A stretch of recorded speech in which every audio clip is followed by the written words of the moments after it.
Hi, my name is Jack Waudby, and this talk is on the big data challenges in distributed graph databases.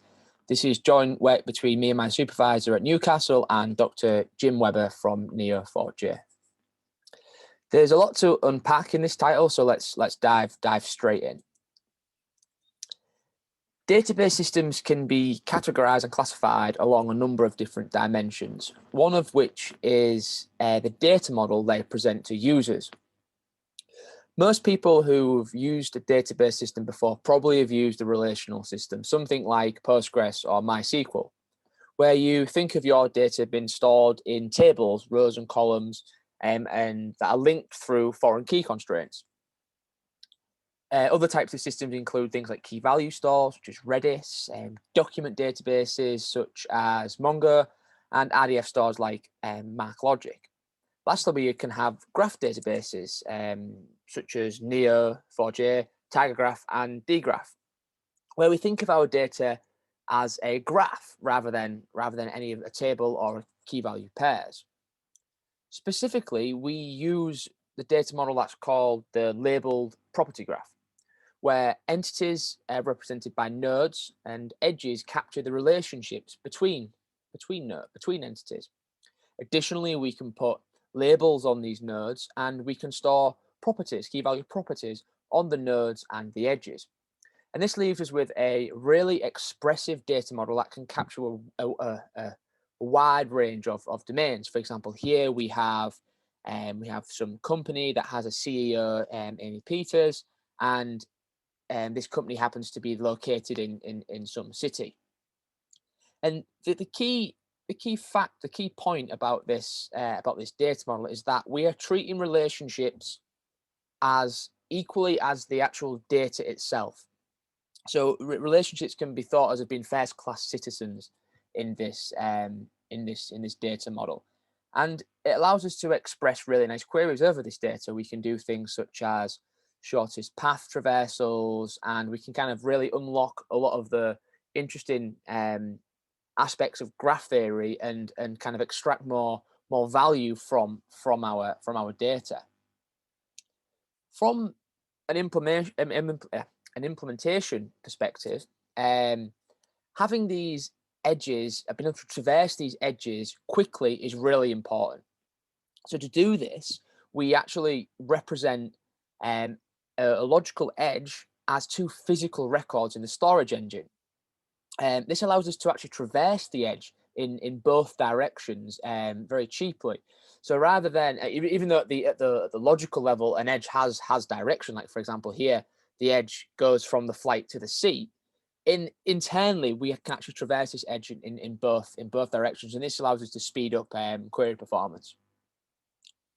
So it's really important that these two physical records actually point at each other. So there's this kind of notion of reciprocal consistency between the two records.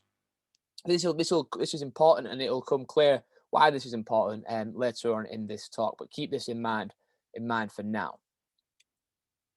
So the big data challenge, as data volumes are increasing, we want to scale up our database system. So we're left with two approaches here. We can scale vertically. We can buy more expensive hardware and kind of scale up.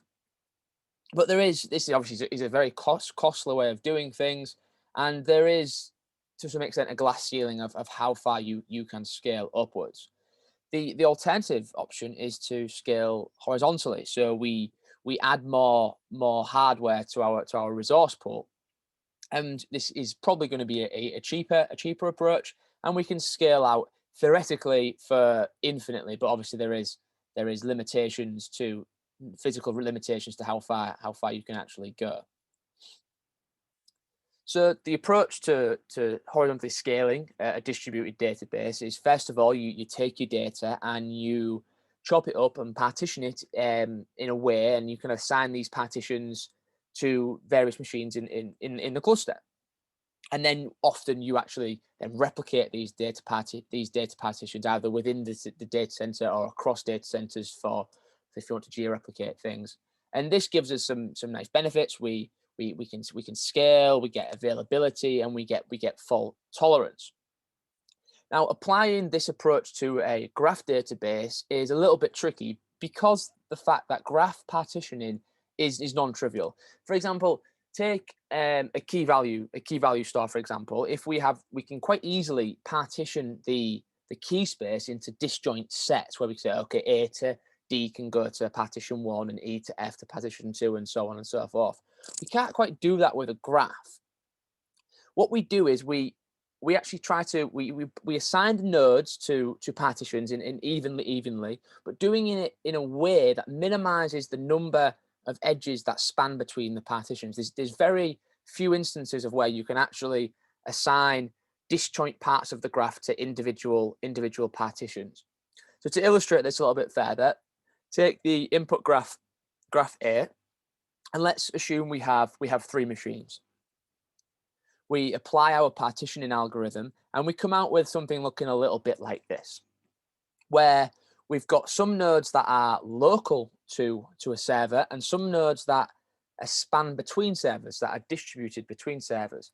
And there's no way we can actually chop this graph up in any other way that's going to make sure that all of the nodes and edges between some subset live on one server, one partition, and some live in another. We're always going to get some sort of edges spanning between these partitions, between these servers.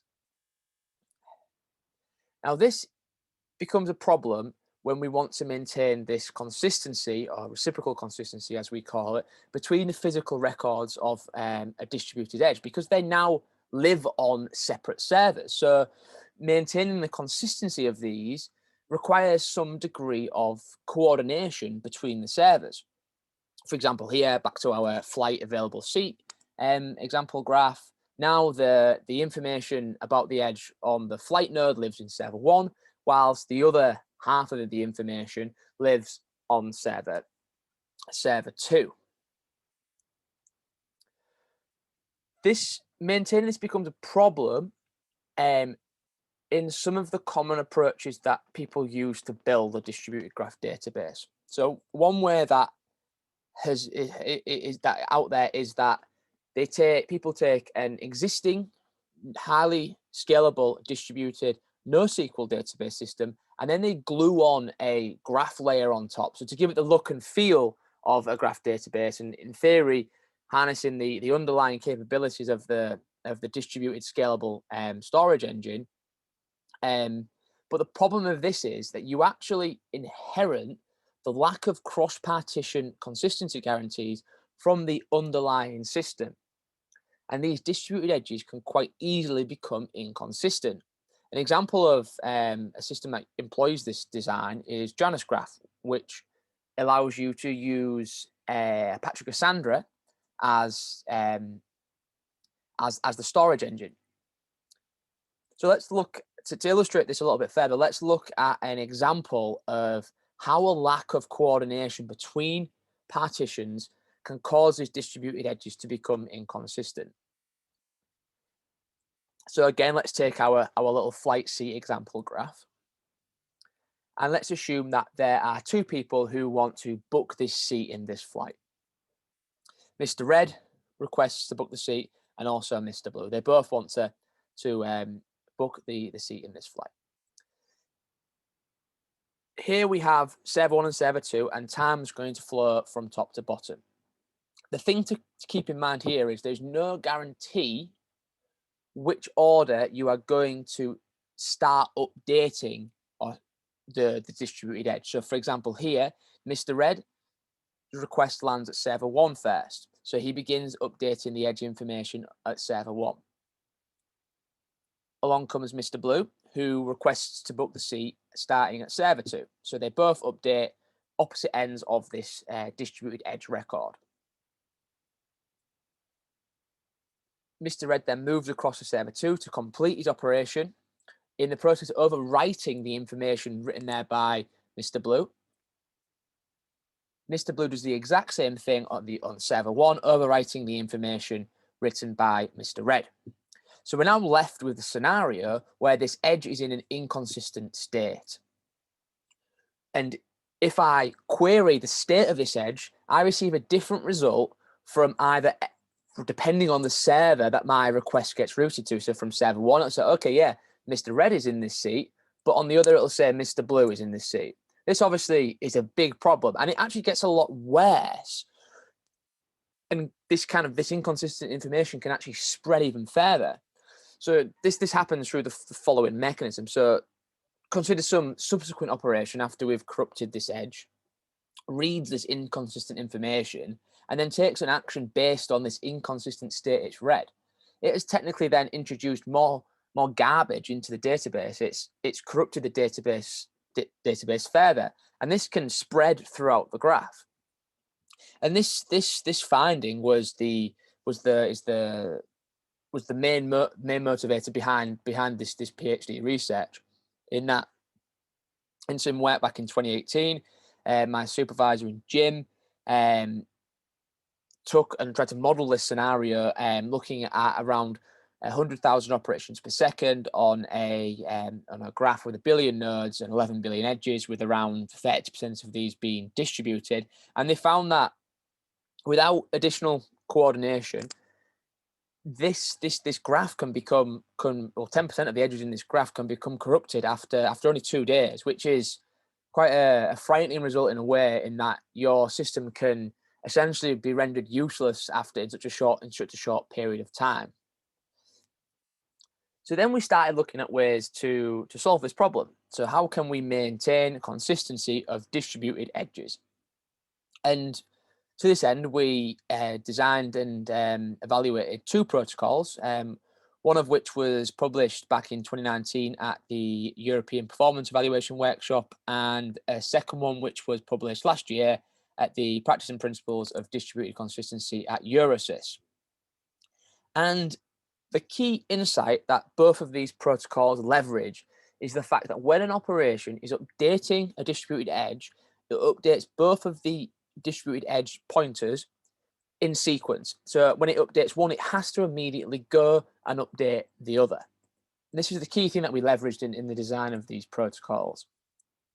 So let's start off discussing the Delta protocol. So this was the protocol that we published last year. And the way this works is that we assume that the interval that elapses between updating both ends of this record can be estimated to some degree of accuracy. And then we can say that if some other operations, if another operation interleaves with this operation within this window, it allows us to say, stop, abort one of the operations or both of the operations, because we have had this interleaving where they've both crossed. The caveat with this approach is that sometimes our estimate of how long this takes could be too small. So these reciprocal inconsistencies, or this inconsistent distributed edges, can actually still occur, albeit with a lower probability. So we evaluated what we need to set this value of delta to be, what we need to estimate this time to be, and we looked at various different rates, and we found that on a graph of a similar size as the one in the previous slide. So we had like a 1 billion nodes, 10 billion edges. We found that the time to 10% of the edges being corrupted actually increased from 2 years, from 2 days all the way up to 75 years. So this is starting to get to the point where we no longer have to worry about corruption arising from this source. And obviously the way this approach deals with observing kind of these bad interleavings is to abort the operations. And we found that we had like a modest abort rates of around 1%. So the abort rates weren't really a factor. Obviously, as you increase delta and whatnot, this number increases. But if you're interested in looking at the intricacies of this protocol and the exact results, I advise you to go and check out the paper or speak to me afterwards. I'll be happy to go into it in a little bit more depth. The next protocol, actually it came before, was the deterministic reciprocal consistency protocol. So again, the design principle behind this is that we, rather than estimating how long things take, we actually associate metadata with each update of an edge pointer. And then other operations then track this metadata, and when deciding whether to actually apply their changes, they can employ a collision detection rule. Intuitively, it kind of can be thought of as, has everyone I've seen operating before me, have they all finished? If they have, great, I can then go. Else, oh, there's a chance that we might have a bad interleaving of operations, so I abort. So the caveat with this approach is that under kind of a high contention workload, there's a chance that we could get a ridiculously high number of aborts. The benefit being that we're never going to get any edge corruption ever. It's deterministically never going to actually produce any inconsistent edges. So again, we evaluated, we did run some simulations, and we found that great, no edge corruption, and also that whilst the abort rate is higher, it is still in the region of being manageable. So if you remember, the last protocol was around 1%. This is now around 5%. So this is still a positive result and seems manageable in practice. So the limitation with this work so far is the fact that it has only focused on the consistency of a single object within a graph database, that being distributed edges. And of course, we have other types of edges. We have nodes, we have labels, and we have properties. So our current work is, how can we extend our deterministic protocol into something that encapsulates all database objects? So we've created a serializable distributed transaction protocol that gives you ACID transactions and covers the whole range of objects in the graph database. So we're currently evaluating its performance. We are building a framework to do this, and we're looking at it in 2 dimensions. So the first thing is, how does this protocol do in a single node, many core database? So how far can we scale it within a single machine? And then we're going to look at how does it perform in a distributed database. And this is ongoing research. We're going to compare the protocol with various others. So the classic approach is things like two-phase lock-in, optimistic concurrency control, and look at some of the more recent advances in this area, things such as serialization graph testing and variations on some of these algorithms.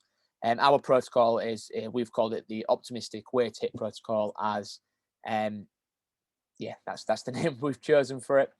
And we're looking at the classic metrics, things such as throughput and latency, and with a specific focus on the abort rate and comparing it to some of these, like the serialization graph testing, for example, has very good offers no false positives, false negatives, sorry.